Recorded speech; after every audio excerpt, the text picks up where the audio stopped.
Evangelho de Lucas. Pastor, quando chove a igreja abre? É perto a igreja. Abre. Graças a Deus. Vivemos dias, estranhos, onde tudo é um motivo para que nós venhamos a quebrar o nosso vínculo com o Senhor. O título da nossa mensagem hoje é um pouco extenso, mas já é uma lição. A aparente e transitória vitória das forças das trevas. É uma das coisas que muitas vezes choca um cristão, principalmente se ele não tiver um alicerce firme na palavra de Deus. Ele não vai compreender o que está acontecendo com o mundo, por exemplo, o que vai acontecer com ele em determinados momentos. Em determinados e muitos momentos, o cristão vai ser injustiçado, ele vai sofrer perseguições completamente absurdas, e os perversos, ao contrário, eles vão aparentemente se dar bem. A gente tem visto isso, embora muitas vezes não tenhamos a dimensão espiritual ao analisar os acontecimentos do nosso mundo, mas a gente percebe como os ricos se tornam mais ricos, os pobres se tornam mais pobres, países em guerra, milhões e milhões de pessoas em estado de desnutrição por conta da fome, e o mundo girando, e as pessoas ficando mais ricas, e as pessoas procurando cada vez mais futilidades. E as mídias sociais, nesse sentido, eles são um termômetro de como o ser humano tem se tornado insensível em relação ao sofrimento alheio. A gente vê nesse mundo de tanta gente passando fome e passando escassez, pessoas que não se envergonham de mostrar uma compra ou um jantar de 20, 30 mil reais e acham isso bonito. E muitos começam a desejar essas coisas, cobiçá-las, como se elas fossem positivas. Isso é a aparente vitória do mal. Parece que o mal é o certo a se fazer. Se você for em qualquer ambiente de trabalho, e eu não tenho nenhum receio de generalizar, em qualquer ambiente de trabalho, quem está colocado no cargo de chefia é uma pessoa do mal. Ela pode até parecer do bem, por isso é pior ainda. Pois a Bíblia nos diz que o pior tipo de mal é aquele que vem disfarçado de bem. Então, toda a liderança desse mundo está entregue aos servos das trevas. Isso faz parte de um propósito pré-estabelecido desde antes da eternidade. Todas as vezes que algum servo de Deus ascendeu ao poder, ele quebrou a cara. Até um que tinha um coração segundo o coração de Deus, que era Davi. Quando ele saiu de pastor de ovelha, de soldado do exército do povo de Deus, e passou a governar o povo de Deus, ele se torna adúltero, assassino, e depois ele deu uma prova que a sua fé não estava onde deveria estar quando ele fez o recenseamento dos seus soldados sem a devida ordenança de Deus, mostrando que ele confiava mais nos soldados, no contingente, no mérito deles, do que na força que veio do Senhor. Por isso ele foi disciplinado pelo Senhor quando fez isso. Um homem que tinha uma inteligência superior a qualquer um na sua época, e muitos dizem que talvez tenha sido o homem mais sábio do mundo, Salomão, uma vez colocado em um lugar de poder, se desviou. O culto de Deus repreendeu de maneira muito severa e dizer: olha, eu só não vou tirar o reino, eu vou dividir nas suas mãos por aliança que eu tenho com seu pai. mas as coisas que você está fazendo são gravíssimas. Por que eu estou dizendo isso, irmãos? Porque tem se tornado ideia comum no meio dos cristãos que desejar as mesmas coisas que os ímpios é algo bom. Quando, na verdade, isso deveria ser um grande alerta para a gente. Todo o cristianismo, ele é uma espécie de contracultura. Todo o cristianismo é um andar na contramão do mundo. Por isso que Jesus foi crucificado. Por isso que Jesus foi amaldiçoado, rejeitado pelos seus. Os seus. Quando ele se encontra com a mulher samaritana, em João 4, ele diz: a salvação vem dos judeus. Ele está falando dele. Ele veio cronologicamente, primeiramente para o seu povo. Mas os seus não o receberam. E por quê? Porque eles amaram mais as trevas do que a luz. Por que as pessoas amam mais as trevas? Porque as trevas, irmãos, elas seduzem. Elas sabem, as forças espirituais do mal sabem exatamente o aspecto da sua vida e da minha em que nós somos mais vulneráveis. Então, é importante que nós venhamos a olhar para esse momento em que Jesus está orando e não podemos nos esquecer de como ele foi confrontado para evitar esse momento. Vamos abrir rapidamente. Nós estamos em Lucas 22, 44, mas eu queria abrir com vocês rapidamente em Mateus, Evangelho de Mateus, capítulo de número 4, fala da tentação de Jesus. Antes de Jesus iniciar o seu ministério, ele foi tentado pelo diabo. Eu não vou falar de todos os aspectos, mas eu gostaria de frisar apenas um que é relevante para o que a gente está expondo em Lucas 22.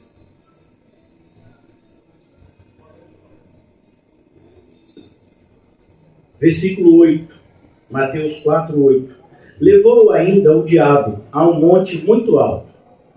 Eu quero que você entenda isso à luz da nossa tecnologia, que não existia na época de Jesus, mas já existe na nossa.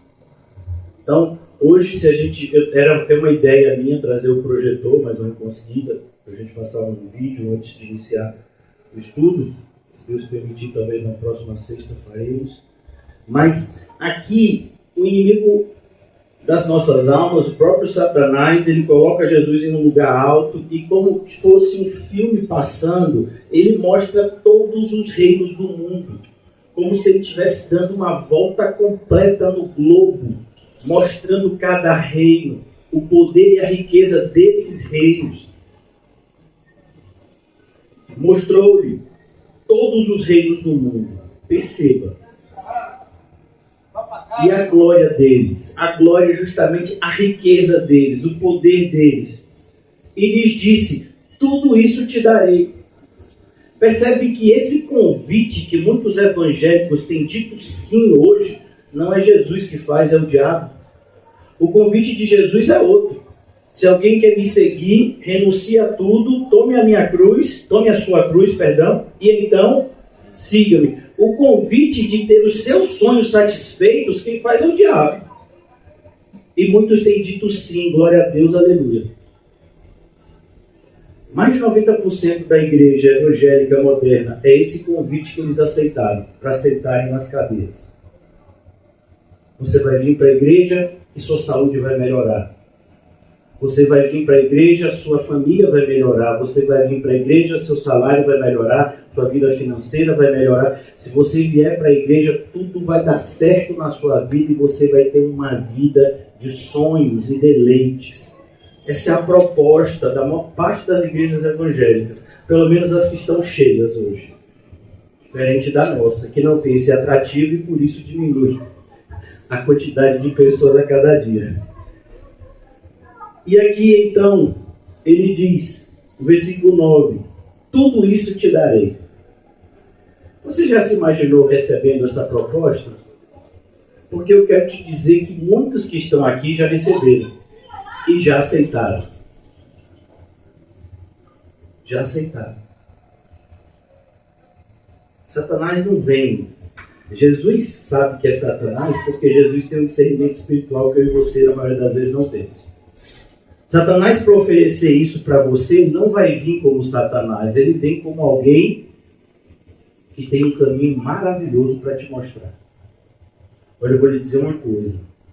Eu tenho um caminho que você vai trilhar e eu posso pegar vários versículos bíblicos aqui e te mostrar e você vai se dar bem nesse caminho.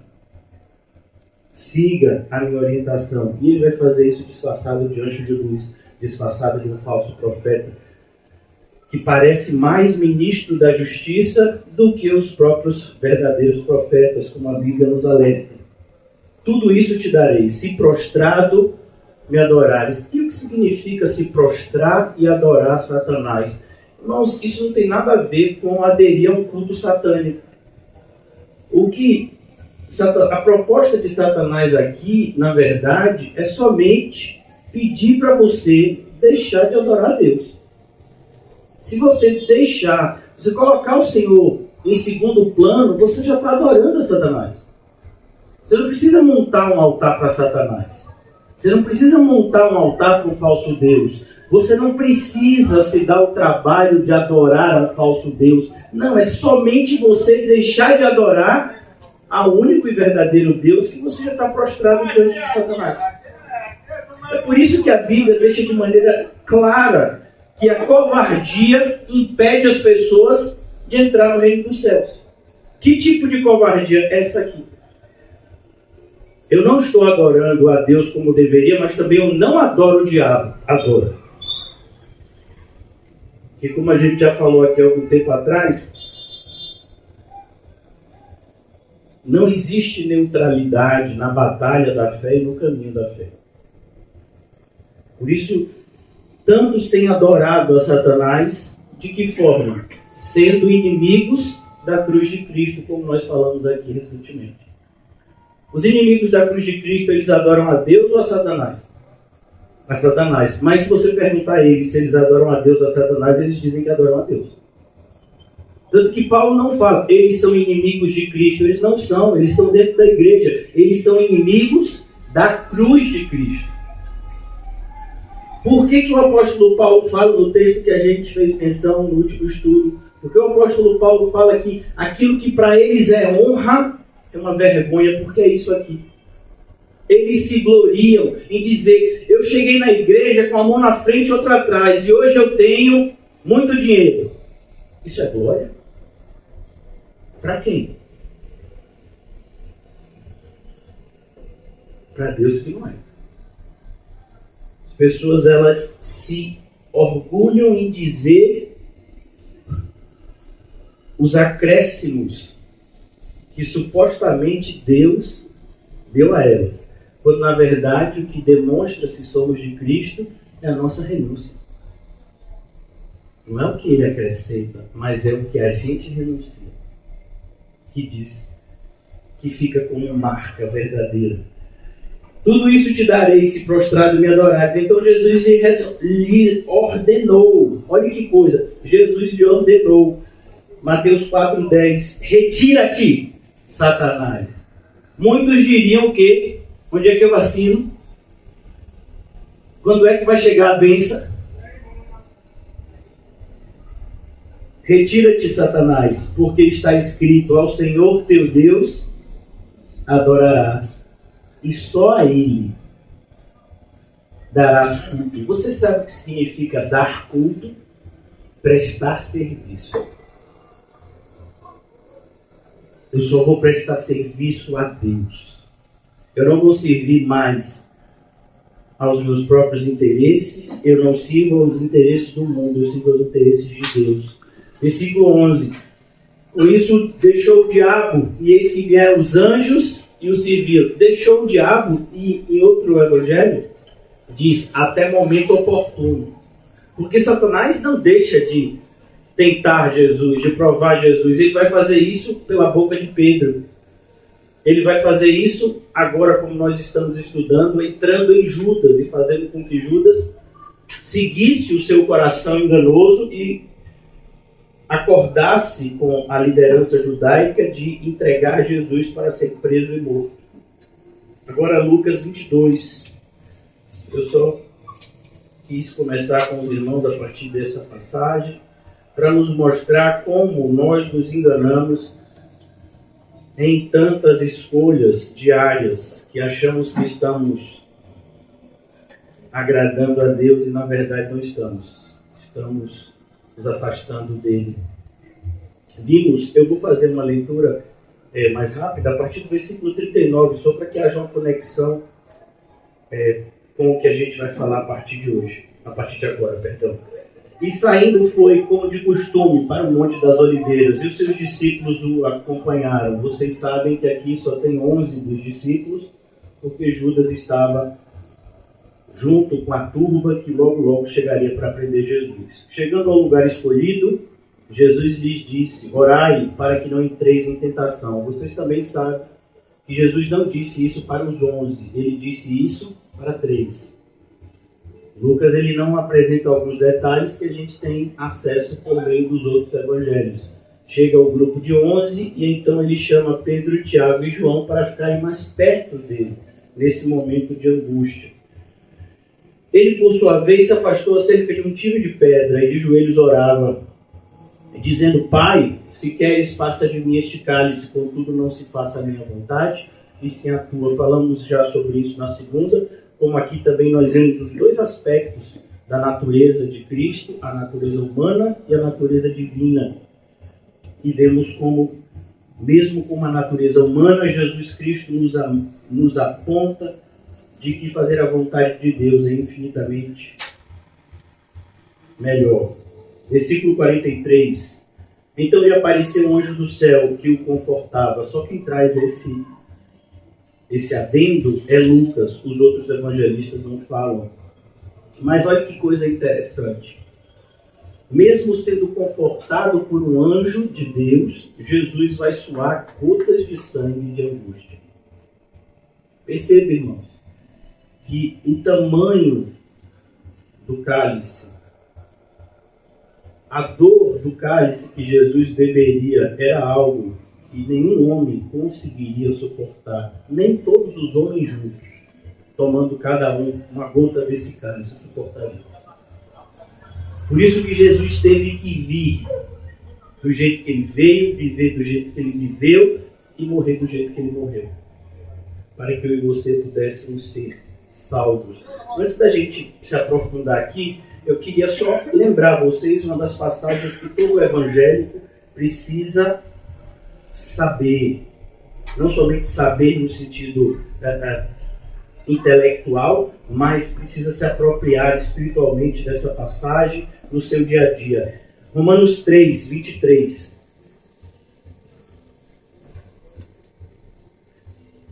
Pois todos pecaram. Todos pecaram. Percebeu porque Jesus teve que sofrer o que está sofrendo em Lucas 22? Percebeu porque o sofrimento de Jesus é indescritível, por mais que nós possamos ler na Bíblia a respeito do quanto Jesus sofreu, a gente fica muito mais impactado com o que está acontecendo do ponto de vista físico do que a imagem que de fato assustava e trazia angústia ao coração de Jesus, que é o que estava acontecendo no mundo espiritual. Estava acontecendo no mundo espiritual uma transação. Todo o pecado do povo de Deus agora estava sendo derramado sobre Cristo, para que todo o pecado do povo de Deus fosse perdoado. E então nós pudéssemos ser reconciliados com o Pai. É isso que a gente chama de substituição. Cristo substitui o pecador, sofrendo a punição no lugar dele. Em contrapartida, nós somos agraciados com a santidade ativa de Cristo em toda a sua vida, sendo justificados gratuitamente justificados gratuitamente por sua graça. É uma frase que sempre tem que trazer para um cristão o senso de maravilha, porque é mais ou menos dizer em português, é de graça grátis. Você vê uma frase em um estabelecimento comercial, é de graça, significa o quê? Você não vai ter que pagar. Mas é de graça e é grátis, isso seria uma redundância. Mas aqui não há nenhum tipo de redundância, mas o que há aqui é uma ênfase de mostrar como nós somos salvos por aquilo que o Senhor Jesus fez por nós. E isso não deve, de forma nenhuma, nos colocar numa situação, se eu sou salvo pelo que Jesus fez por mim, então, independente do que eu faça, Jesus morreu por mim. Não. Um verdadeiro cristão, quando ouve essa afirmação, ele abandona tudo que tinha vivido até agora e diz: se Jesus morreu para me salvar, eu agora vou aproveitar o resto da minha vida para tentar agradecer o que ele fez por mim. Tentar. Porque por mais que a gente faça, a gente nunca vai conseguir pagar o débito. A quem Deus propôs no seu sangue. Percebeu? Sangue significa alguém tem que morrer. Como propiciação. Propiciação significa tornar agradável, reconciliar duas partes que estavam em inimizades, Deus e o seu povo. Mediante a fé, para manifestar a sua justiça por ter Deus, na sua tolerância, deixado impunes os pecados anteriormente cometidos. A ideia aqui, irmãos, é do povo de Deus, não é de toda a raça humana. Tendo em vista a manifestação da sua justiça no tempo presente. Agora, para que ele mesmo, Cristo, seja justo, ou seja, ele é aquele que viveu a vida que agrada a Deus, a vida perfeita. Por isso que quando Jesus foi questionado, foi injuriado, pelos fariseus, dizendo que ele estava tentando abrogar a lei, tirar o cumprimento, tirar a necessidade de obedecer a lei. Jesus disse: eu não vim para isso, eu vim para cumpri-la. Ninguém conseguiu cumprir, nem Moisés, que trouxe a lei, conseguiu cumprir. Mas eu vou cumprir. E é esse cumprimento da lei por parte de Cristo que nos agracia. Por isso que quando Deus olha para nós, Ele nos vê como justo. Porque não somente o nosso pecado recaiu sobre Cristo, mas a justiça de Cristo recai sobre nós. Essa transação que aconteceu na morte do Senhor. Tendo em vista a manifestação da sua justiça no tempo presente, para que Ele mesmo seja o justo e o justificador daquele que tem fé em Jesus. Só até aí. Voltando agora para a noite da prisão do Senhor Jesus. É uma quinta-feira à noite. Jesus tinha há pouco jantado com os seus discípulos. Ele havia cantado, ele havia ensinado a eles sobre ser o maior como o menor. Ele avisa Pedro acerca da traição, ele fala também a respeito da vigilância que todos agora deveriam ter em relação a esse momento, porque até esse momento Jesus os liderava, ninguém conseguia tocar em Jesus. Eles já haviam presenciado muitos momentos onde queriam prender Jesus, mas o pessoal não conseguia.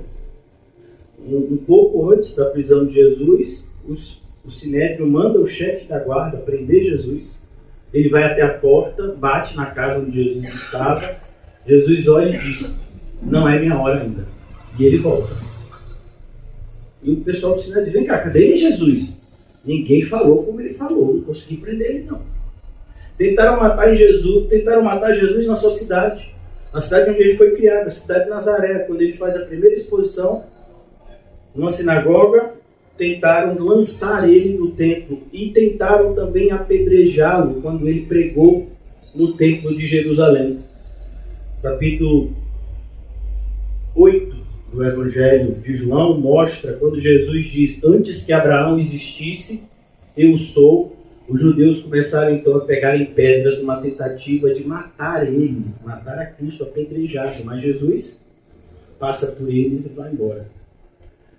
Mas agora chegou o momento onde as trevas deveriam cumprir seu papel. Há um papel estabelecido por Deus para todos, inclusive para o ímpio. É importante que a gente entenda essa realidade, mas o fato de Deus ser soberano, em momento nenhum, exclui a minha responsabilidade de me arrepender e de seguir aquilo que o Senhor Jesus diz que eu tenho que fazer. Por isso, no versículo 44, onde nós iniciamos hoje a exposição, se Deus permitir, eu quero mostrar a vocês do 44 ao 53. E estando em agonia. A palavra agonia aqui é uma intensa agonia. Ele orava intensamente. Os outros evangelhos também descrevem um pouco diferente, mas a ideia de Lucas aqui é trazer ênfase à intensidade da oração de Jesus. Como Jesus combatia os seus momentos de dificuldade por meio da oração. É impressionante como nós seguimos um caminho inverso. Eu estou muito agoniado, então não consigo orar. Mas como assim? Deveria ser o contrário.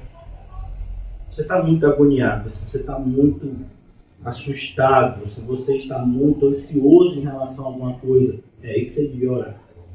Intensamente, como Jesus fez. E aconteceu que o seu suor, e Lucas é o único que traz essa narrativa, né, do suor de Jesus se transformar em gotas de sangue. É um episódio que até a própria ciência explica, tem um nome específico.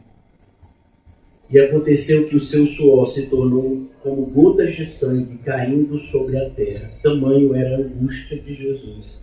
Por que Jesus estava angustiado? Porque Pedro trairia? Porque Judas trairia?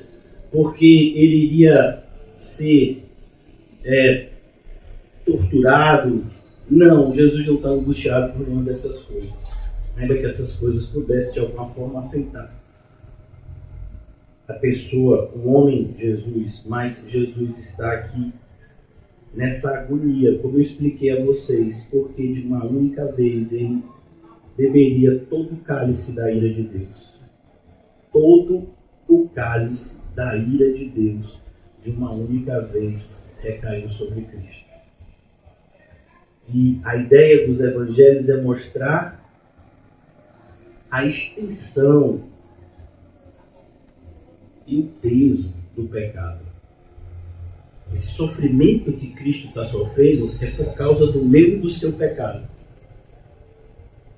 Esse sofrimento de Cristo é por conta de todos do seu povo que deveriam viver de maneira santa e ainda hoje tropeçamos. Por que ele teve que sofrer assim? É importante que a gente se atente a isso, irmãos, porque se isso daqui não impactar na sua vida, não sou eu não, é a Bíblia, nada mais vai impactar você. Eu sei que tem muita gente que quando ouve a narrativa de alguém que perdeu pai, mãe, filho, filha, que passou por uma dificuldade e que, entre aspas, deu a volta por cima, muitos ficam emocionados. Vários filmes têm esse enredo e muitos choram quando assistem esses filmes. Mas isso não deveria nos emocionar, principalmente isso não deveria nos emocionar do ponto de vista espiritual. O que deveria trazer prantos ao nosso espírito é ler essa passagem à luz da nossa vida. Cristo fez isso. E o que eu estou fazendo com a vida que Ele me deu? Isso deveria trazer para a gente perplexidade. Por que eu estou lendo isso? Gostaria de abrir rapidamente com os irmãos capítulo 10, que eu já li algumas vezes nessas últimas semanas, de Hebreus. Versículo 26. Porque se vivermos deliberadamente em pecado, é isso.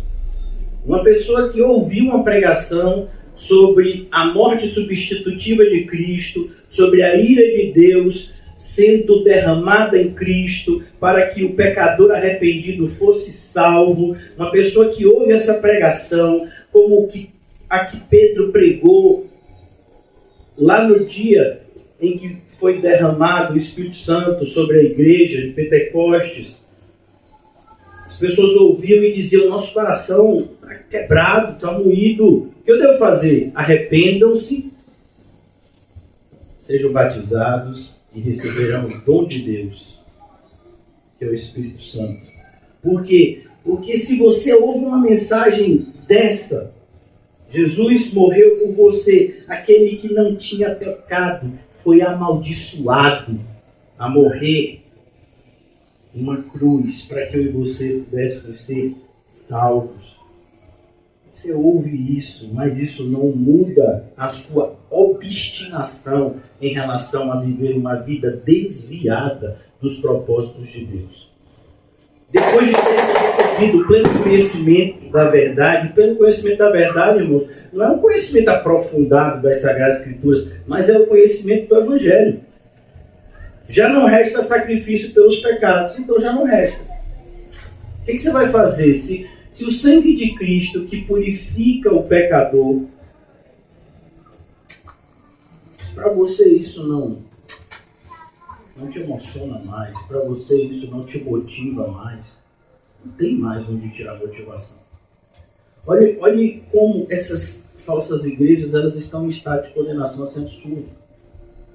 Onde você precisa de, entre aspas, avivalistas, pregadores motivacionais. Por quê? Porque as pessoas não são motivadas pela morte vicária de Cristo. Então eles precisam de alguém, dizendo: vamos lá, as coisas vão melhorar, a sua vida vai melhorar, vai dar certo, é assim, a partir de agora vai ser o ano da virada. Elas precisam disso. Por quê? Porque o sofrimento de Cristo não traz para elas a alegria da salvação. Porque elas não são salvas. Então elas precisam sentir um fogo estranho. E é para isso que tem os Nadabes e Abiús espalhados. Então aqui no capítulo ainda de Hebreus diz, pelo contrário, certa expectação de juízo horrível. De horrível juízo e fogo vingador, presta a consumir os adversários. Os adversários quem são? Do próprio povo de Deus. Nós vimos isso lá em Lamentações, quando estudamos na terça-feira. Então aqui, agora voltando para Lucas 44, estando em agonia, orava intensamente. Olha, irmãos, se nós seguíssemos esse exemplo, nós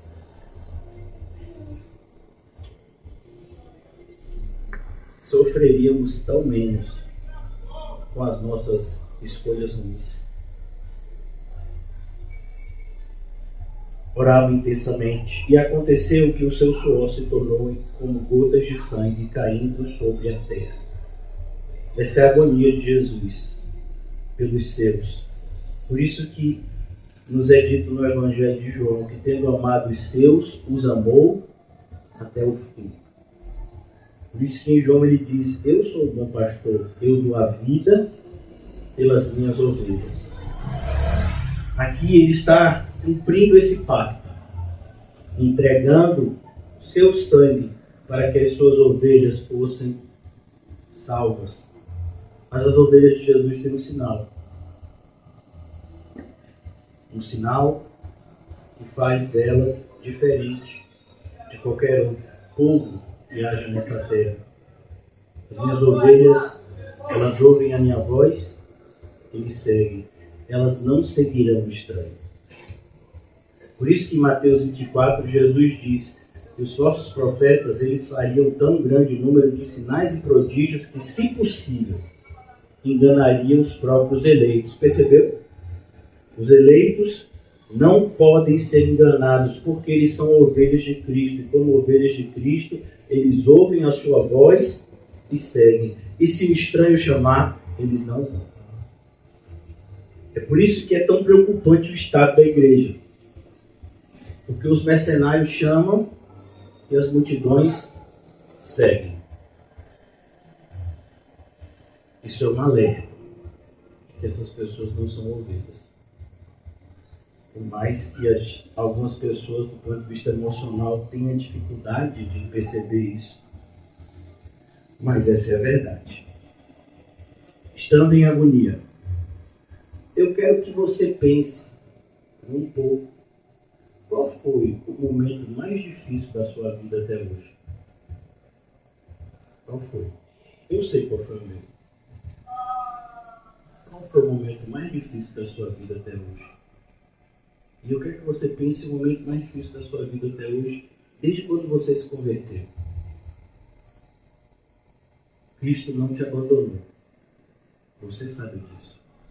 E por que você está se propondo a abandoná-lo? Percebe a traição de Judas aqui?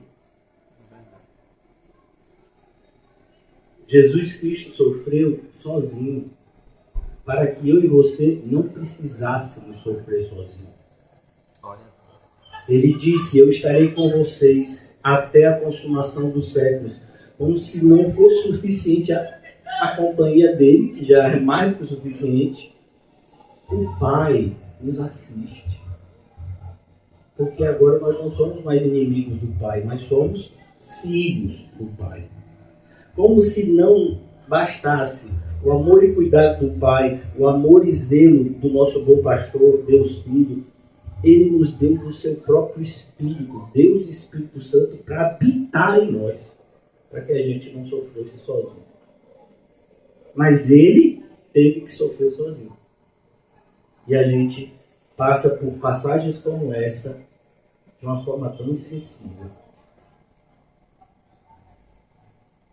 Tem gente que fica mais sensibilizado com a história de um jogador de futebol que era pobre e ficou rico, do que com a história de Jesus, que era rico e ficou pobre. Por quê? Porque o jogador que era pobre e ficou rico é o que a gente quer. O Jesus que era rico, e eu estou falando rico, né, diminuindo muito, porque ele é dono de tudo, e se fez pobre, a gente não quer. Eu falei renúncia, irmãos, a gente, acho que muitos têm asco. E aconteceu que o seu suor se tornou em gotas de sangue caindo sobre a terra. Versículo 45. Levantando-se da oração. E é impressionante, irmãos. Cada vez que a gente lê isso aqui, a gente fica... Eu, particularmente, fico estupefato. Ele, em todo esse sofrimento que ele está passando, ele ainda tem preocupação por nós. Por isso que a gente se questiona, né? Que amor é esse? Como assim?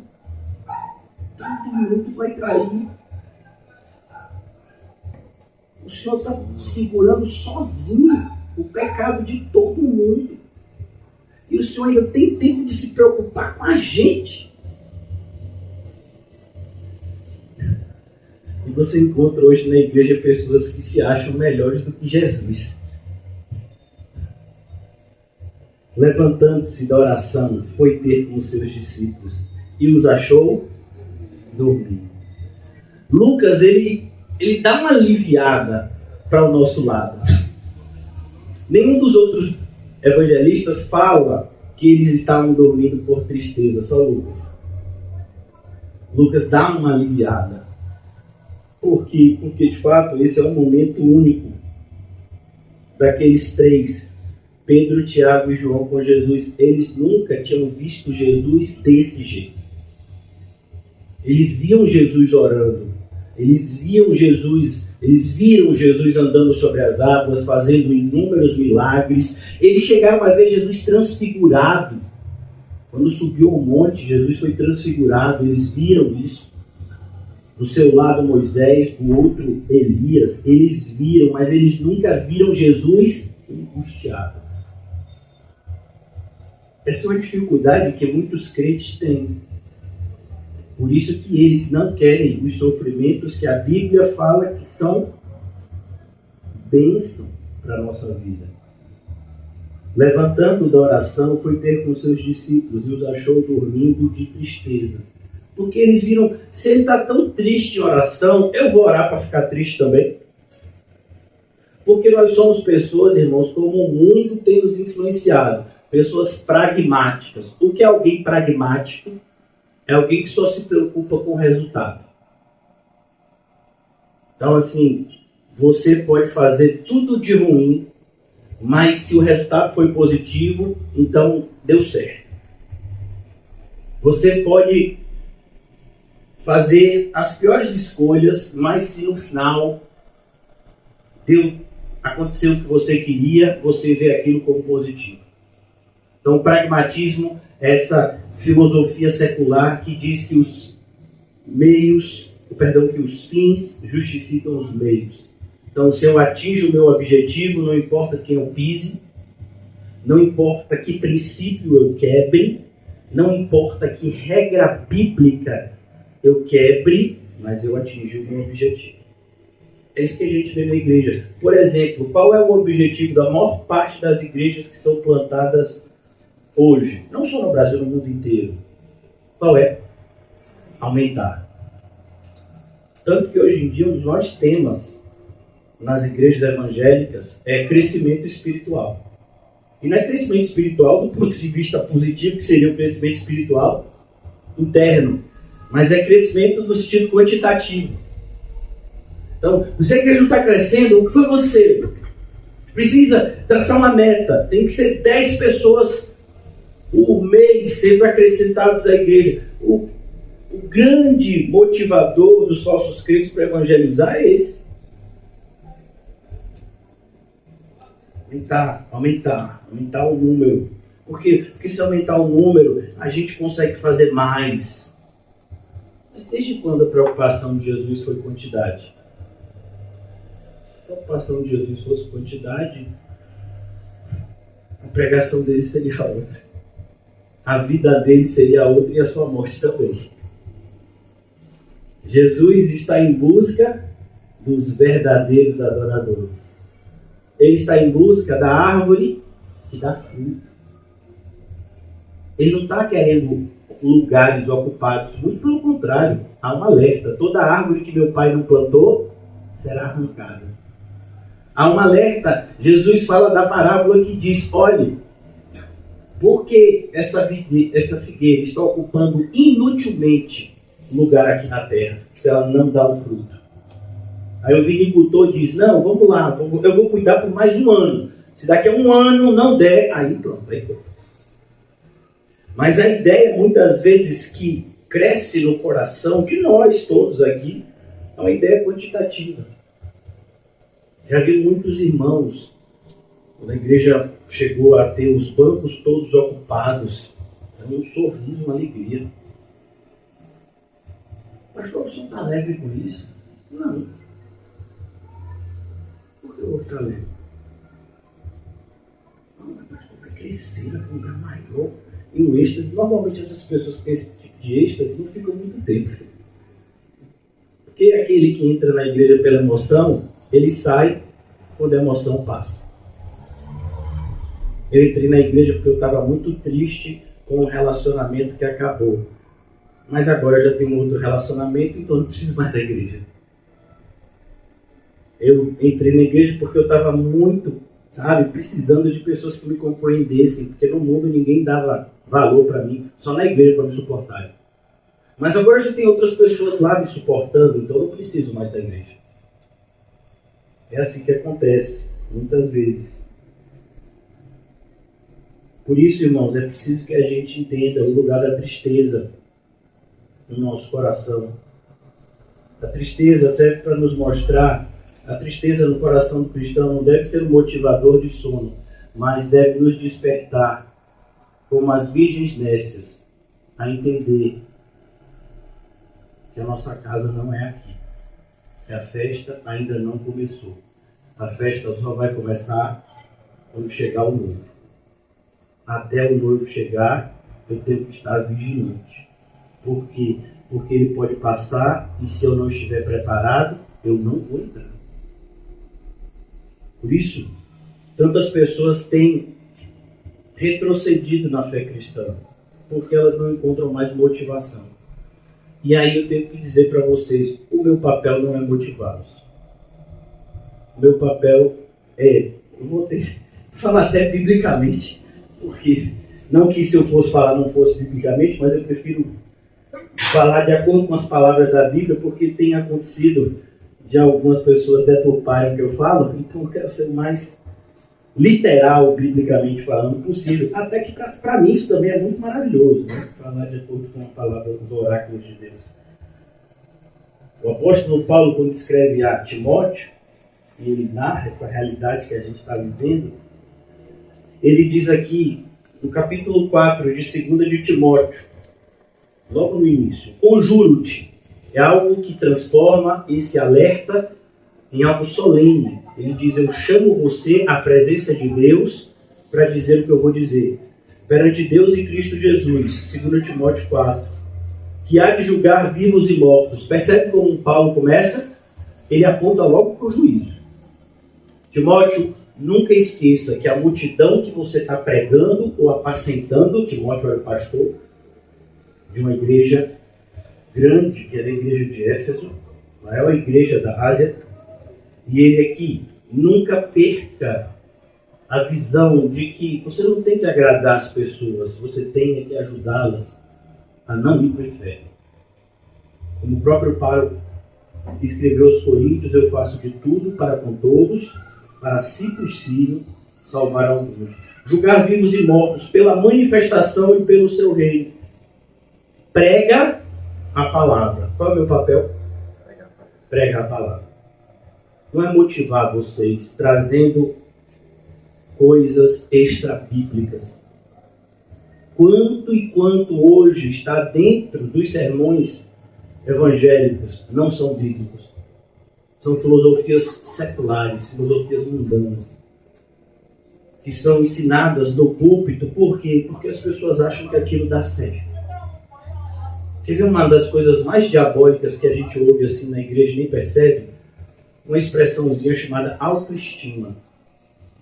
Autoestima. Por que o ser humano tem que ter autoestima? O ser humano tem que ter autoestima. O ser humano tem que ter arrependimento. A gente já tem muita autoestima. A gente precisa, na verdade, se enxergar menor e não maior. Como é que João Batista disse que ele cresça e eu diminua? Mas parece que na igreja agora é que Jesus diminua na sua vida para que você cresça, aleluia. Parece que é assim. Prega a palavra. Insta, quer seja oportuno, quer não. Ele está dizendo: você vai pregar dentro da igreja, mas se tiver oportunidade fora da igreja, você prega também. Você prega dentro dos limites da congregação e fora deles, porque não existem barreiras para o evangelho. E aí, o que a pregação da palavra faz? Ela motiva as pessoas? Não. Corrige. Percebeu?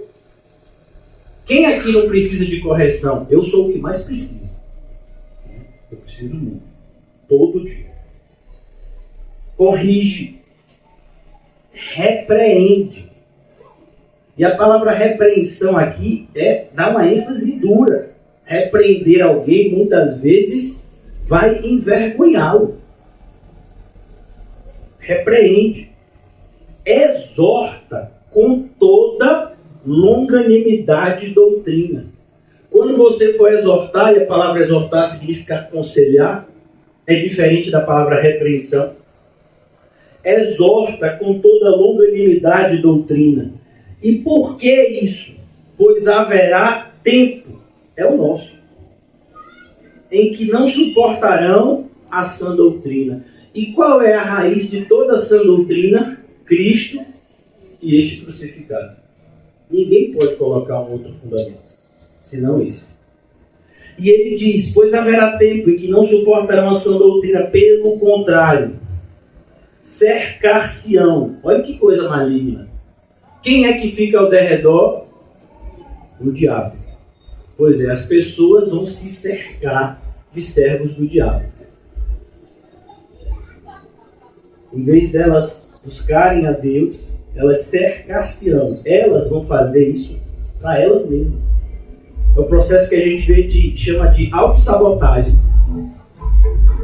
Cercar-se-ão de mestres. Que são mestres?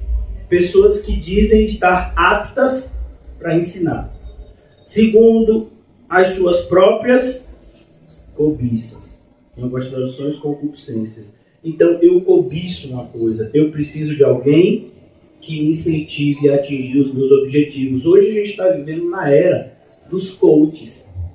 Essa é a definição. O coach é aquele que ajuda você a atingir o seu objetivo. Não sei qual é. Qual é o seu objetivo? Qual é a sua cobiça? A gente tem uma ideia de cobiça só como algo assim imoral, indecente, mas tem gente, por exemplo, que cobiça uma família. Por que você está cobiçando uma família? É diferente de você pedir a Deus uma família.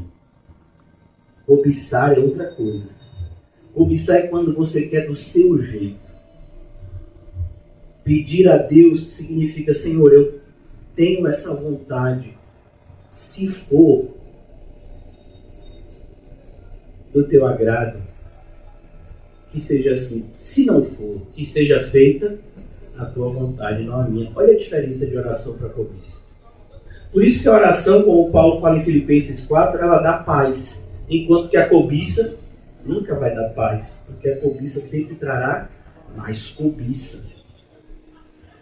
Pelo contrário, cercar-se-ão de mestres segundo as suas próprias cobiças, como que sentindo coceira nos ouvidos, em algumas traduções comichão, e se recusarão. Ó, não adianta, irmão, se você pregar o evangelho para uma pessoa que não quer, não adianta insistir. Pastor, porque o senhor não insiste com tal e tal pessoa? Ele já se recusou. A Bíblia diz que eu não tenho que dar pérolas aos porcos e minhas coisas santas aos cães. Se eu fizer isso, eu estou pecando. Se recusarão a dar ouvidos à verdade. Mas não é só se recusar a dar ouvido à verdade, porque alguma coisa vai ter que ocupar o lugar da verdade na mente e no coração dessa pessoa. Entregando-se às fábulas. Não é assim? Então há uma substituição. Você entra numa igreja neopentecostal hoje, então você vai ver qual é o seu desejo. Eu já entrei em igrejas assim, eu creio que hoje deve estar muito pior. Eu entrei nessas igrejas, não tinha conhecido o verdadeiro evangelho ainda. Tinha uma dessas que eu entrei, tinha um pote de azeite desse tamanho, cheio de papel dentro. Eu pensei que era macumba. Mas a pessoa disse, não, aqui são os pedidos de oração que a gente bota no azeite e depois queima. Eu disse, é bruxaria. Bota no azeite e depois queima. Diz que é assim que Deus responde.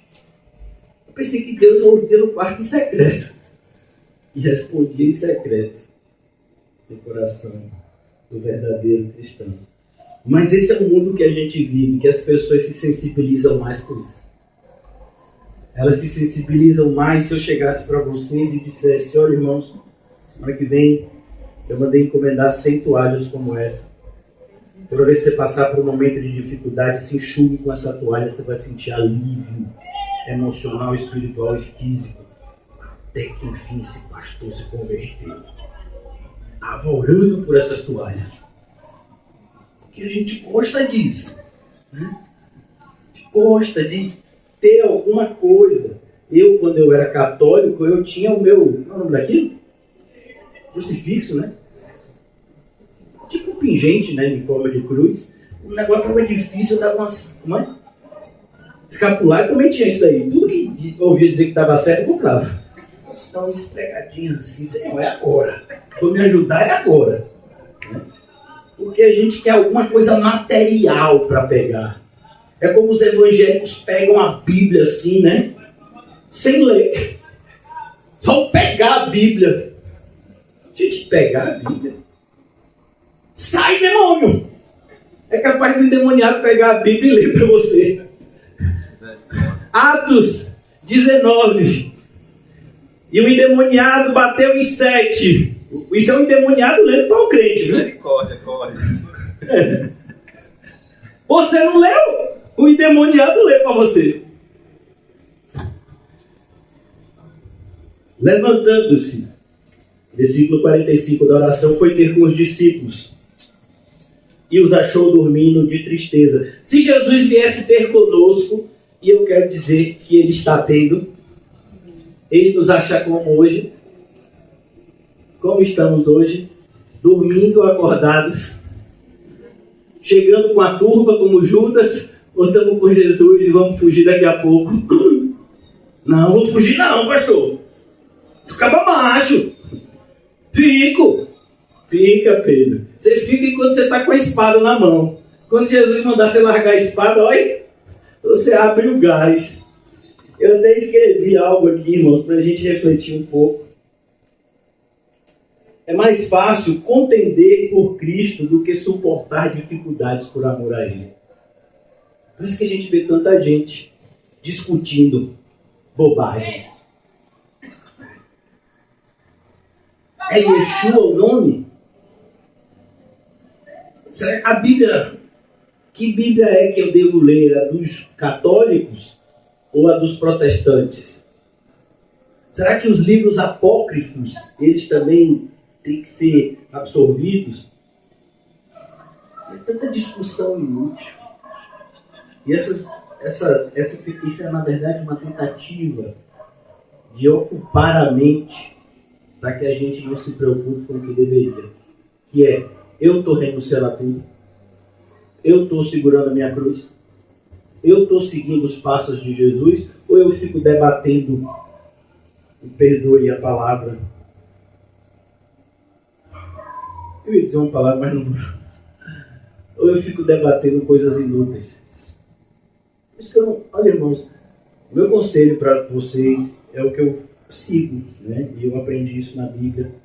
Não debata coisas inúteis. Eu, particularmente, quando uma pessoa, eu coloco, todos os irmãos sabem que eu uso as mídias sociais que eu tenho, só para colocar versículo bíblico e textos que eu acho que ajudarão aqueles que tiverem acesso. Quando uma pessoa começa a debater, eu simplesmente excluo o comentário.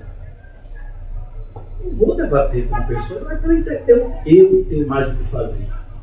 Eu tenho que orar. Eu tenho que guardar o meu coração. Eu tenho que, o tempo todo, buscar ao Senhor se de fato eu estou no caminho santo e ajudar aqueles que o Senhor colocou na minha vida para ajudar. Eu vou ficar debatendo com uma pessoa. Irmãos, a pessoa só discute com quem dá espaço. A gente deveria aprender a grande resposta do silêncio. Jesus ensinou isso tantas vezes. Não é porque uma pessoa falou algo comigo que eu preciso responder. O meu silêncio já vai ser uma resposta. É preciso que, como cristãos, a gente tenha maturidade para isso. Para não ficar agindo como um menino. Quem é que fica discutindo por qualquer bobagem? Menino. Esse copo é meu. Não é. Tem que botar aqui. Não tem. É assim. Não. Tem coisa séria para tratar. Então aqui, versículo 46. E disse-lhes, por que estás dormindo? Você imagina uma pessoa que está suando gotas de sangue. Aí você tem acrescentado ao sofrimento do Senhor Jesus o fato de decepcioná-lo mais uma vez. Porque a gente sabe que Jesus foi até os discípulos 2 vezes. Ele veio a primeira vez, eles estavam dormindo, orai e vigiai, não cair em tentação. Aí vai de novo para orar. Quando ele volta, estão dormindo de novo. Jesus, vocês não puderam vigiar comigo 1 hora? 1 hora? Quanto tempo demora uma partida de futebol? 2 horas. Tem gente que não pisca nem o olho. Não vou nem no banheiro, eu vou segurar. Quem vai que faz o gol na hora que eu estou no banheiro? Mas você vê o replay, mas não é a mesma coisa. De ver na hora. Eu digo, é muita falta do que fazer. Nem pisco o olho. Mas Jesus chama para a gente vigiar, a gente não consegue vigiar. Uma hora do lado dele. Homens que passaram 3 anos e meio com ele não conseguem vigiar. Uma hora. Isso tem que servir de alerta para a gente, irmão. Disse-lhe, por que estáis dormindo? Levantai-vos e orai, para que não entreis. Quem aqui passou o dia todo sofrendo tentações? Eu acho que só eu. Eu estou sendo tentado desde o momento que eu ainda estava dormindo. Já acordei pedindo misericórdia, Senhor. E os senhores não foram muito bons. Acho que isso é premonição, só se for para você. Eu não dou muito crédito a isso, não. Se eu tiver algum sonho profético, Deus vai me dizer que é profético. A maioria dos sonhos não são proféticos, né? São muito mais em virtude do nosso dia a dia, de coisas que a gente vê e ouve, né? Que são somatizadas na mente. Perigo muito grande da gente espiritualizar o que não deveria e deixar de espiritualizar o que deve. Cuidado para não cometer esse aqui. Mas Jesus diz, para que não entreis em tentação. Irmãos, preste atenção, porque esse alerta foi dado a uma pessoa que você e eu temos certeza que está no inferno. E não é Judas. Valendo 10 pontos. Começa com K e termina com I. Mateus acertou. Deu da dica. Vou lá rapidamente com os irmãos. Quem puder, quem não puder, só ouça. Gênesis 4. A partir do versículo 4.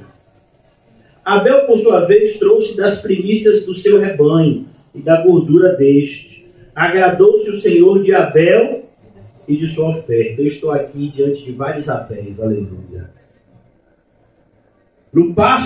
Ao passo que Caim e de sua oferta não se agradou. Percebeu? Não foi a oferta de Caim, foi Caim. A oferta é consequência de um coração agradecido.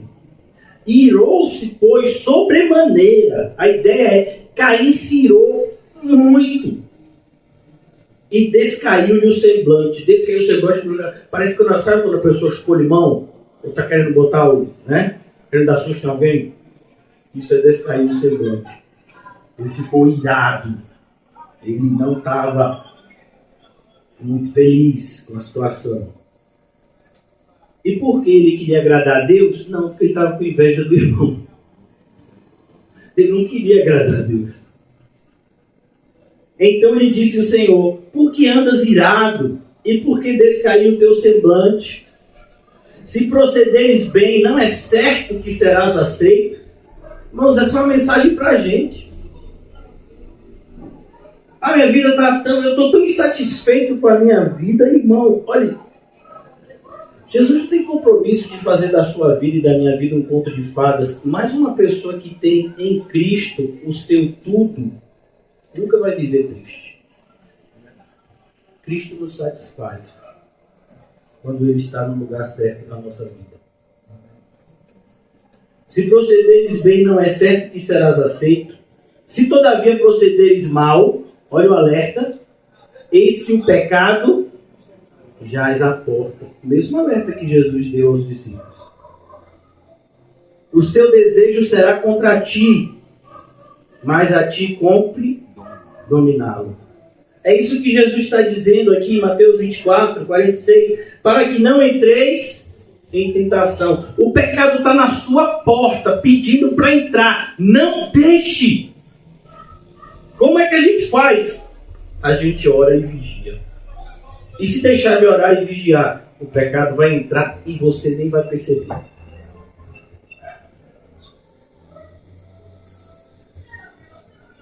O mais triste de toda essa narrativa, assim, em relação aos discípulos, é que tudo isso que Jesus fala com tanto amor, eles não dão ouvido. E, infelizmente, essa é uma recorrência na história da igreja. Não só no nosso caso aqui, mas na história da igreja. Muitas e muitas e muitas pessoas tiveram acesso a essas mesmas palavras. A sermões como o que eu estou fazendo para vocês hoje. Mas as suas vidas não foram transformadas. Versículo 47, eu já vou concluir, não vou me demorar na noite de hoje. Falava ele ainda quando chegou uma multidão. E aqui a multidão é muita gente. Para quê? Para prender um homem que nunca levantou a mão contra ninguém. Ah, mas ele expulsou o pessoal do templo.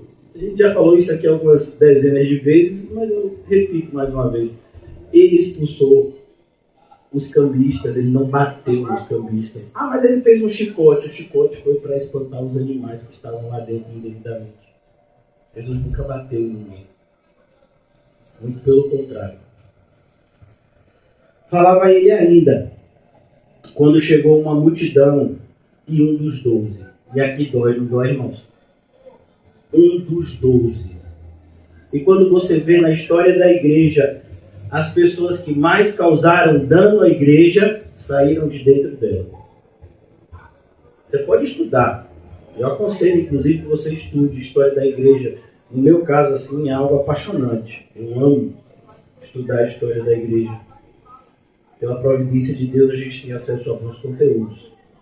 Quando você estuda a história da igreja, você percebe essa recorrência.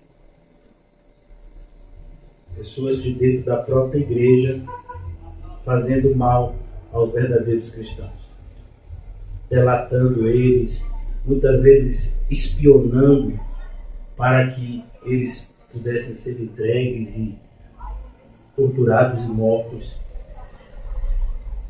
Fora outras vezes que eles apenas ganhavam dinheiro com isso.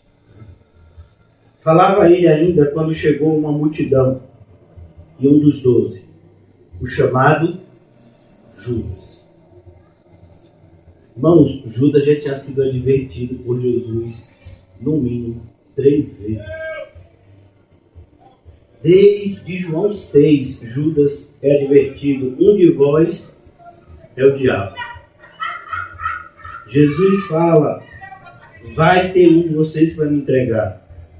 E finalmente, quando Judas está querendo sair de maneira sorrateira, Jesus diz: o que tem que fazer, faze-o depressa. Ali é uma advertência. Eu sei o que você está indo fazer, Judas. Arrependa-se. Mas ele não ouve, ele não se arrepende.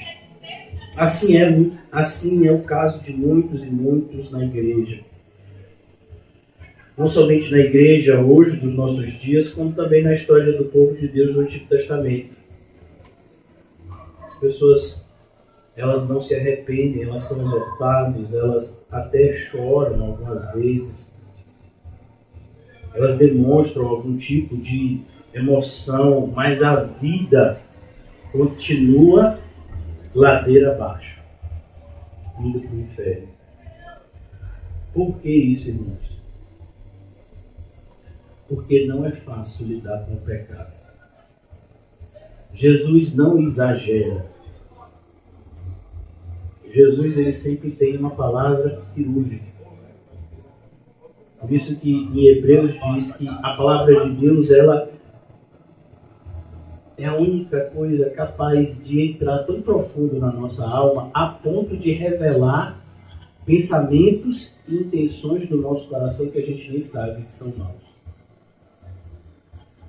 Jesus diz: a única forma de você se ver livre do pecado é expurgá-lo. Você precisa cortar a sua mão.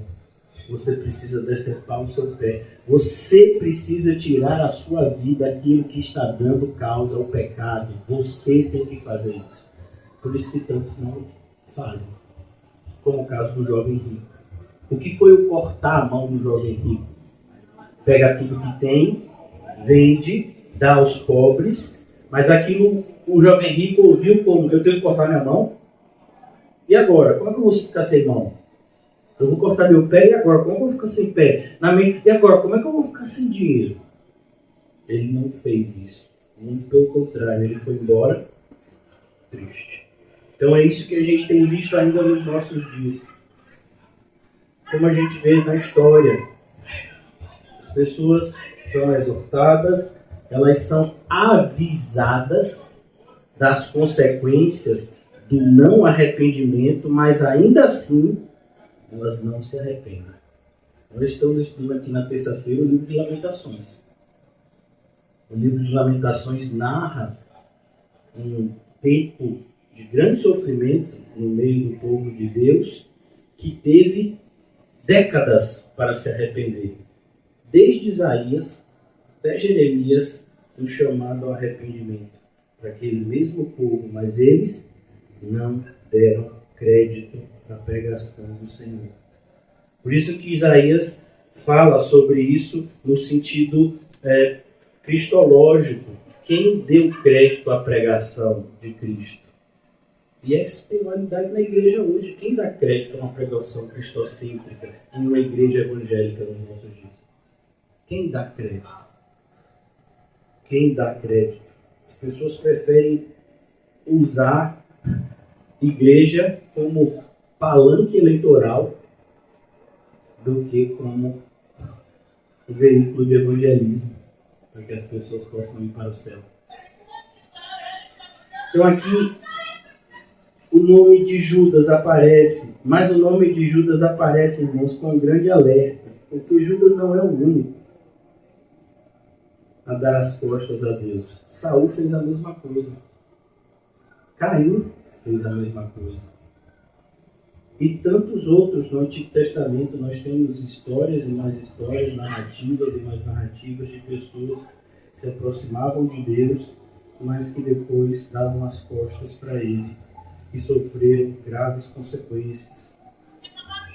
Então aqui ele diz, falava ainda, quando Judas, que vinha na frente, olha o perigo. Essa posição de Judas, ela é uma posição não simplesmente uma posição geográfica, né? Ele estava na frente levando as pessoas para identificar Jesus, mas é uma posição também do ponto de vista espiritual. Como eu expliquei a vocês, os principais inimigos da igreja são aqueles que vêm de dentro dela, porque eles sabem o ponto certo de atacar. Satanás vai usá-los, como tem feito. À frente deles, Judas veio à frente deles, aproximou-se de Jesus para o beijar. No grego, irmãos, existem duas palavras, para descrever beijo. Tem uma palavra, que é a palavra que aparece quando Judas diz que identificaria Jesus com um beijo, que é simplesmente tocar o lábio na face. Mas essa palavra aqui, ela traz outro significado. Ela dá a ideia de um beijo prolongado, que revela ou que tenta demonstrar intimidade. No grego, isso fica bem claro. Como Judas deu um beijo demorado em Jesus. Por quê, irmãos? Porque é isso. Os servos de Satanás, eles precisam parecer do bem. Eles precisam, é por isso que eles vão dar eles vão falar coisas agradáveis para você e para mim. Por isso que eles vão dizer coisas que a gente vai dizer, não faz sentido. Em 1 João 4 diz, os falsos mestres falam o que a gente quer ouvir, por isso o mundo ouve. Eles demonstram um afeto que os verdadeiros cristãos muitas vezes não vão demonstrar. Por quê? Porque a nossa preocupação não é agradar uns aos outros, mas agradar a Deus. Nós amamos uns aos outros, tratamos mutuamente com cordialidade, com certeza. Mas eu não preciso de me preocupar em trazer uma demonstração de afeto fingida, só para agradar. Por que eu estou falando isso de maneira insistente, irmãos? Eu vou abrir aqui rapidamente em 2 Coríntios.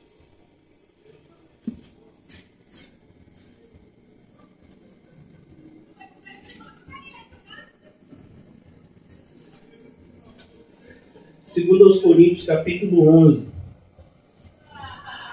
O apóstolo Paulo, ele sofreu muito pela igreja de Coríntios. Principalmente por como a igreja de Coríntios tratou ele, algumas vezes. Estimulada pelos falsos mestres, a igreja começou a desprezar o apóstolo Paulo e permitiu que falsos ensinos se propagassem dentro dela. O apóstolo Paulo descreve algumas vezes isso nas duas cartas. Aqui em 2 Coríntios, capítulo 11, a partir do versículo 13, diz assim: porque os tais, esses falsos mestres que entraram na igreja, são falsos apóstolos. A palavra apóstolos aqui não deve ser vista como aquele círculo fechado de 12, mais o apóstolo Paulo, 13. Não, mas a palavra apóstolos, ela tem que ser vista na sua maneira mais abrangente, que é a palavra enviado. Então, eles são falsos enviados, essa é a ideia. São pessoas que chegam para mim, para você, dizendo: eu tenho uma mensagem de Deus a te entregar. E aquela mensagem não é de Deus. Então, eles são falsos emissários. E aqui ele usa essa palavra que ele repete também em Filipenses: obreiros fraudulentos. O que é um obreiro fraudulento? É um obreiro que está cometendo fraudes. Ele está fazendo uso do cargo para cometer crime. Por isso que é grave essa expressão aqui. Talvez não são pessoas que não estão fazendo o trabalho direito. Não. Não existe isso, não fazer o trabalho direito. Ou você está dedicado ao Senhor, ou você não está. Transformando-se em apóstolos de Cristo. Então a ideia é como se eles entrassem em um camarim. E aí eles colocam toda a roupagem, a maquiagem, todos os aparatos, todas as ferramentas que estão disponíveis para eles se disfarçarem o mais perfeitamente possível para poder enganar as pessoas. Essa é a descrição dos falsos obreiros. A pessoa diz: pastor, o senhor está dizendo que aquela pessoa é um falso obreiro, mas eu pensei que não era. Claro que você pensou que não era, porque ele não vai vir com chifre e nem com tridente na mão e dizendo: Satã é o meu rei. Ele não vai vir assim. Ele vai vir disfarçado de ovelha. Ele vai falar até a teologia reformada. Os que falam teologia reformada hoje no Brasil estão entre os grupos daqueles que defendem as maiores heresias. A gente, quando fala heresia, vincula mais a neopentecostalismo, que também tem um monte de heresia. Mas as igrejas reformadas não estão ficando mais atrás, não. É um engano pensar assim. Versículo 14. E não é de admirar. Por que Paulo fala isso? Porque a gente se admira quando vê uma coisa assim, né? Eu não acredito. Aquela pessoa é um falso mestre. Não é possível. Como assim não é possível? Você não sentiu o cheiro de enxofre? Bem que eu percebi. Aquele cheiro de enxofre não era normal. Sim, agora você percebeu. Que na hora estava tudo bem. Quando a pessoa falava e você se agradava. Não é de se admirar. Porque o próprio Satanás, ele próprio, o chefe das potestades do mal, o próprio ser maligno, se transforma em anjo de luz. Não é muito. Paulo, você está me assustando. Pois que os seus próprios ministros, e a palavra ministro significa servos. Pois os próprios servos de Satanás se transformem em ministros de justiça. E aqui ministro de justiça não tem nada a ver com STJ, STF, nem com o ministro de justiça do governo federal. Não, a ideia de ministro de justiça é servos que parecem justos a um olhar natural. Você, rapaz, essa pessoa se veste assim como crente. A Bíblia é de crente, é reformada. Tem uma linguagem de crente. Já me disse as 5 solas, já me disse... Já me falou sobre as doutrinas da graça, falou já que houve Spurgeon. Rapaz, essa pessoa tem cheio de crente. Acho que Satanás vai enganar você como? Se você e eu já temos acesso a determinadas informações Você acha que Satanás não sabe as informações que eu e você temos? Você acha que o banco de dados de Satanás é deficiente? Ele sabe. Não tem como eu chegar para uma pessoa dessa congregação e falar: vá ler o livro de Benihim, Bom Dia Espírito Santo. Eles não vão ler. Se vocês começarem a ler esse livro, eles vão sair da igreja.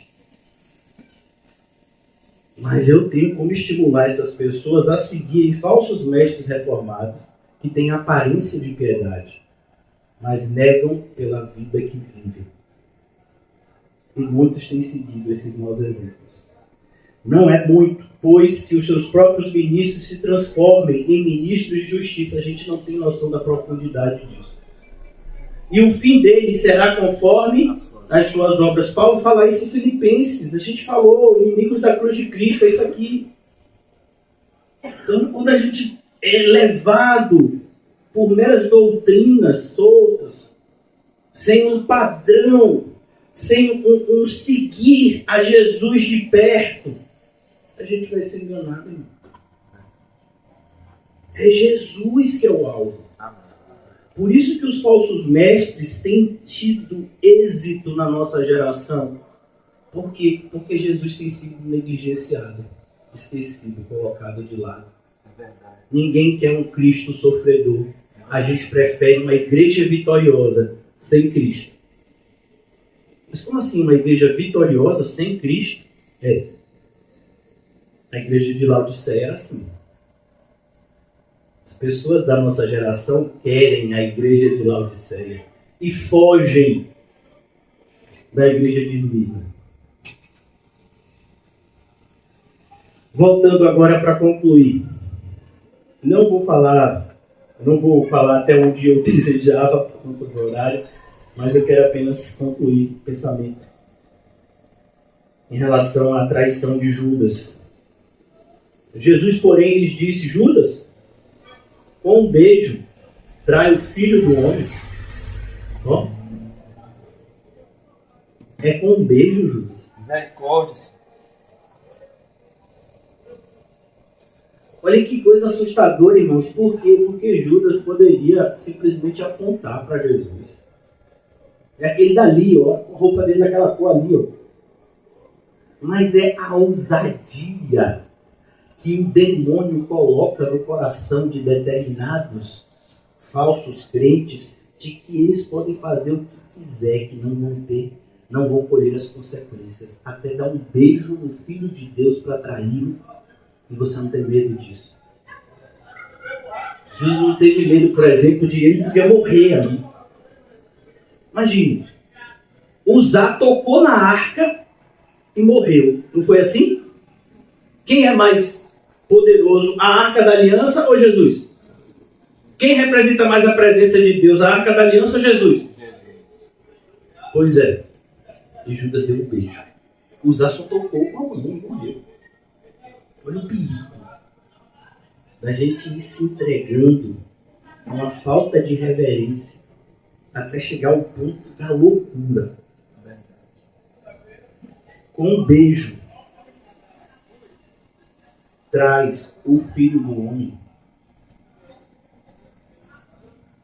E a gente sabe que Judas fez isso por dinheiro. Tem alguns filmes aí, né? Que dizem, não, porque Judas na verdade queria que Jesus se revelasse. Não vai nessa onda não, viu? Tem até um filme que fala de Judas, querendo colocar ele como bonzinho. Eu digo, rapaz, esse pessoal Versículo 49. Os que estavam ao redor dele, vendo o que ia suceder, perguntaram: Senhor, feriremos a espada? E eu vou concluir aqui. Deus permitir, né, estarmos vivos no domingo. A gente continua. Por que eu quero concluir aqui?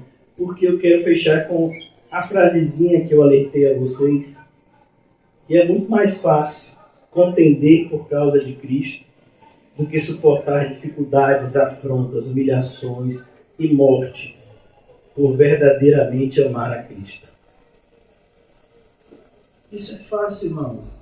Esses debates sobre a igreja reformada com a igreja pentecostal, batista, presbiteriano, se quem está certo é o arminianismo, o calvinismo, quem é que está certo é Pelágio, quem é que está certo? Está certo é a Bíblia. E quem a gente tem que seguir é Cristo.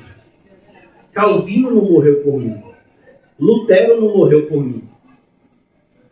Pastor, o senhor não comemora a reforma protestante? Eu não.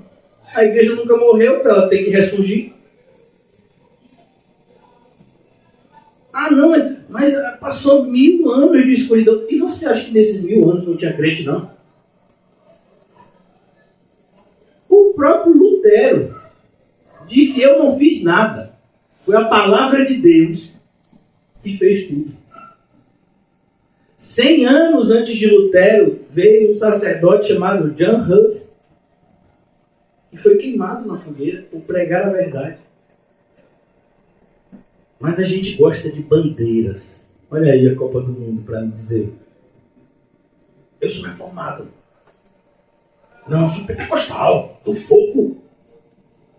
Sou língua estranha. Eu sou tal denominação. Eu sou isso, eu sou aquilo, porque a gente gosta desses debates que não levam a lugar nenhum.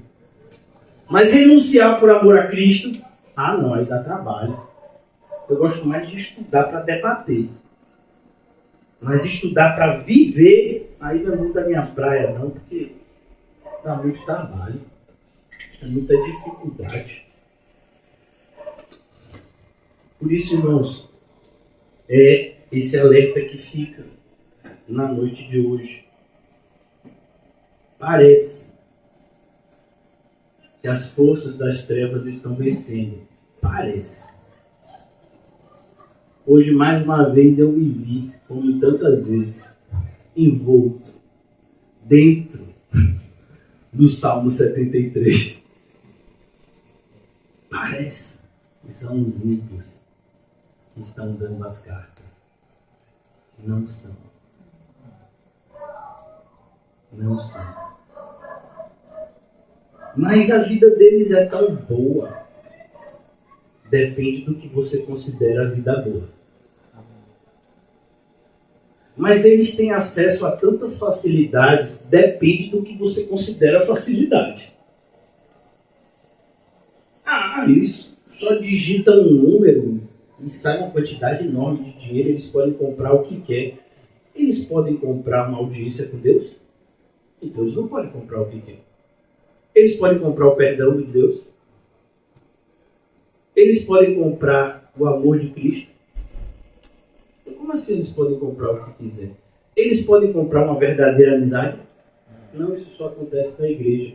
Amigos que o Senhor nos dá, que são mais próximos e irmãos. Se a gente não valorizar o que a gente tem, a nossa ingratidão vai fazer com que Deus tire. E muitas vezes o instrumento que Deus vai usar são as forças das trevas, como no caso de Nabucodonosor, que foi usado para destruir a região do povo de Deus. Ele não era de Deus, muito pelo contrário, um homem perverso, maldoso. Mas ele foi usado por Deus para trazer juízo ao seu povo, porque o povo de Deus havia esquecido de Deus. E a gente precisa despertar, irmãos, como aqueles discípulos que estavam dormindo. Precisa a gente despertar. Por que eu estou dizendo isso? Há poder da parte de Deus para a sua vida e para mim. Eu não sei se você se maravilha como está escrito no livro de Tiago, mas eu me maravilho. Sujeitai-vos a Deus, resistir ao diabo, e ele, o diabo, fugirá de nós. Olha que coisa. O diabo sai correndo. Quem consegue comprar isso? E a gente preocupado tanto com ter e menos com ser. Quem produz essa falsa ideia? O mal. Ser cristão é a coisa mais poderosa que esse mundo pode presenciar. A ponto de ser comparado com o nosso Salvador. Nós somos a luz do mundo e o sal da terra. Você sabe o que é isso? O Senhor Jesus disse que os demônios serão subjugados pelo nome dele, na presença dos filhos do Senhor. E a gente fica preocupado com comida e bebida, enquanto que Satanás está ao derredor dando risada. Continue com essas preocupações fúteis e facilite o meu trabalho. Então a gente precisa despertar, irmãos, porque você e eu fomos chamados para fazer parte de um exército. E não é o coitadinho, nós somos coitadinhos, muito pelo contrário, nós temos armas poderosas capazes de destruir fortalezas, como está escrito em 2 Coríntios. Nós temos a espada do Espírito, que é a palavra de Deus. Foi essa arma que fez com que o Senhor destruísse Satanás. E aí está nas nossas mãos. E muitas vezes a gente não tem feito isso. Que o Senhor nos ajude, irmãos, a levantarmos triunfantemente, entendendo que a vitória verdadeira é a vitória que vence o mundo. E ela provém da fé em Cristo. Oremos. Obrigado, Senhor. Milhões e milhões e milhões de vezes obrigado. Por abrir os nossos olhos, Senhor, nessa noite, nos mostrar tantas e tantas, inumeráveis, incontáveis bênçãos espirituais que já nos estão disponíveis. E muitas vezes, de maneira tão ingrata, eu falo por mim, nos queixamos de bobagens, quando o Senhor tem tanto e tanto e tanto a nos proporcionar nas regiões celestes. Revelações sublimes a nos dar. Um poder incomparável para nos usar para a tua glória. E nós muitas vezes nos vemos distraídos com as preocupações do mundo.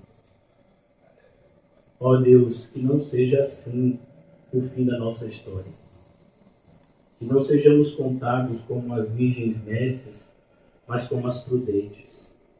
Ajuda-nos, Senhor Jesus, a estarmos preparados para a peleja e a combatermos o bom combate da fé. Com a alegria, verdadeira alegria, entendendo que fomos arregimentados pelo exército vencedor. Que essa aparente vitória do mundo, na verdade, é a demonstração plena da sua derrota. Ó Senhor Jesus, que os nossos olhos estejam na eternidade ao teu lado, Senhor. Que venhamos a pensar, a refletir em cada escolha que a gente toma no dia a dia. Onde essa escolha me levará daqui a 100 anos? Temos cometido tantos erros, Senhor, por não pedirmos a Ti sabedoria humildemente. E fazemos escolhas ruins. Que não seja mais assim, Senhor. Mas que, cheios da Tua sabedoria, cheios do Teu Santo Espírito, Senhor, possamos seguir o Teu santo e maravilhoso caminho, escolhendo corretamente, diante das circunstâncias que se apresentam no nosso dia a dia, entendendo que elas estão na nossa vida, para que haja uma demonstração clara de que somos teus e que o Senhor é o único e verdadeiro Deus, Todo-Poderoso. Que as nossas escolhas evidenciem a fé verdadeira, Senhor, que possuímos, porque o Senhor nos deu por graça. Em nome de Jesus, amém. E graças a Deus, saúdem-se mutuamente com cumprimento santo e não se esqueça de refletir